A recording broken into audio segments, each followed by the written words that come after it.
5 मिनिटात तुमच्याकडे मला थोडं बोलायचंय तुमच्याशी.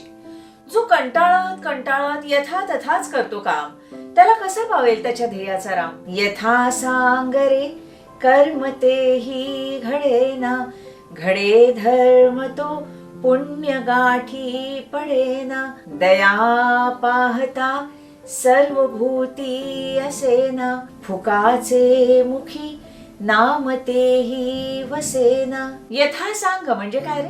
नाही माहिती मला. अरे आपण नाही का म्हणत यथासांग पूजा पार पडली म्हणजे त्यावेळेला काय झालेलं असतं, नीट सगळे विधी करून शांतपणे मनापासून पूजा केलेली असते. मग तसंच एखादं काम यथासांग केलं पाहिजे असं रामदास स्वामी सुचवत आहेत. आणि जर ते तसं केलं नाही म्हणजे मनापासून लक्ष देऊन काम केलं नाही तर त्या कामामुळे जे आपल्याला साधायचंय ते आपल्याला साधताच येत नाही. जसं की वर्गामध्ये मुलं बसलेली असतात, बाई शिकवत असतात, पण मुलांचं लक्ष कुठे असतं? त्या मैदानावर मुलं खेळतायत, ते काय खेळतायत तर बघ तो आउट झाला. किंवा आईने डब्यात काय खाऊ दिलाय, कधी एकदा मधली सुट्टी होते आणि मी कधी एकदा डबा खातोय. हो हो बरोबर ओळखलं तुम्ही. म्हणजे बाई काय शिकवतात तिकडे लक्षच नाही मुलांचं. मग आपल्याला जे शिकायचंय, ज्याच्यासाठी आपण शाळेत गेलोय, ते काम साधलं का? तो विषय आपल्याला समजला का? नाही. म्हणजे मुलं वर्गात आहेत पण लक्ष मन भलतीकडेच आहे. याला यथासांग अभ्यास करणं असं म्हणत नाही तर. म्हणूनच आपण जे काम करतो ना ते नीट आणि मनापासून केलं ना तर आपल्याला त्याचा आनंदही मिळतो आणि ते काम पण पटकन दिशे होतं. अभ्यास पटकन दिशेने छान करायचा आणि मग खेळायला जायचं.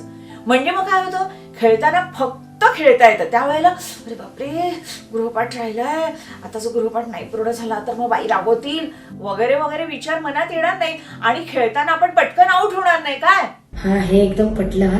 आता झालेली ऑस्ट्रेलिया आणि अफगाणिस्तानची मॅच बघितलीस तू? नाही नाही बघितली मी. अरे अफगाणिस्तानने 291 धावा केल्या होत्या आणि ऑस्ट्रेलियाला 292चं टार्गेट होतं. त्यांचे 7 गडी बाद झाले तेव्हा धावा झाल्या होत्या फक्त 91.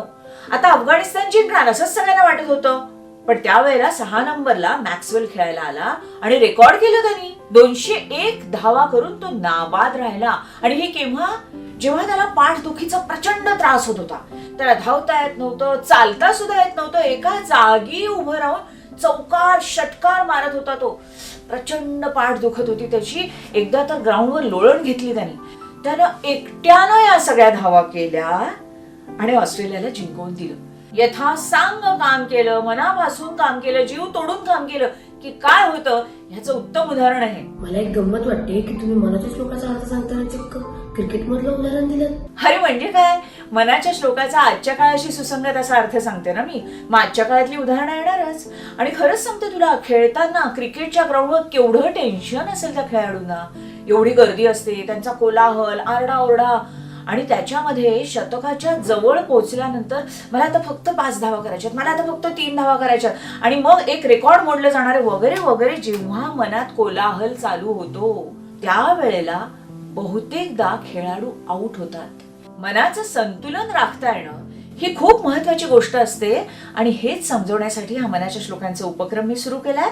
आणि आज आपण हा 100वा मनाच्या श्लोकाचा व्हिडिओ करतोय. याचा मला अत्यंत आनंद होतोय. तुमच्या साथीनं आणि तुमच्या सहकार्यामुळेच हे सगळं काम 205 मनाच्या श्लोकांपर्यंत पूर्ण होणार आहे याची मला खात्री आहे. घडे धर्म तो पुण्य गाठी पडेना. रूढी परंपरा पाळताना जे लोक मूळ उद्देश लक्षात घेत नाही ना त्यांच्यासाठी रामदास स्वामींनी लिहिलंय की अशा विचारशून्य आणि बेजबाबदार वागण्यामुळे कोणतंही पुण्य गाठीस पडत नाही. पुण्य म्हणजे योग्य श्रमांचं यथायोग्य चीज, परिणाम त्याचा, रिझल्ट.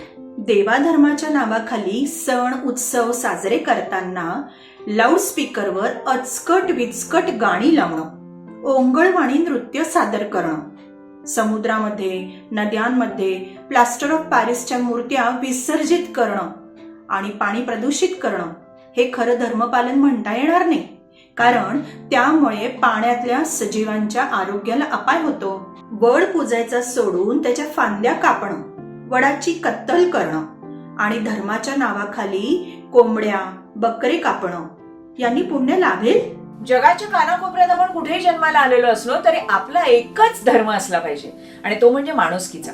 आज माणसं बेफिकिरीने वागून पर्यावरणाचा जो ऱ्हास करतायत, निसर्गाचा जो समतोल बिघडवतायत, त्याचे भयानक परिणाम माणसाला पुढे भोगावे लागणार आहेत. आणि तसं होऊ नये म्हणून आपल्याला काळजी घेणं गरजेचं आहे. चुका कोणीही केल्या तरी त्या भोगाव्या सगळ्यांना लागणार आहेत. तिथे श्रीमंत गरीब असा भेद असणार नाही. एक लक्षात ठेवायला हवं की पृथ्वीसारखं वातावरण असणारा ग्रह अजूनही शास्त्रज्ञांना सापडलेला नाही, जिथे आपण जाऊन सहजतेनं वस्ती करू शकतो. पृथ्वीवर विनामूल्य मिळालेली जमीन, पाणी, हवा, वातावरण हे अमूल्य आहे, हे आपल्याला कळलं पाहिजे. तुमच्याशी बोलताना ना मला खूप खूप शिकायला मिळालं. मला समजेल अशी उदाहरणे देत तुम्ही समजावलत ना, त्यामुळे अवघड वाटणारा श्लोक मला सहज समजला. Thank you so much. हे जग सुंदर आहेच. तुमच्या साथीनं आणि तुमच्या बरोबरच्या संवादानं हा 205 मनाच्या श्लोकांचा उपक्रम सगळ्यांपर्यंत पोहोचावा आणि सगळ्यांना त्याचा लाभ व्हावा, हीच सदिच्छा.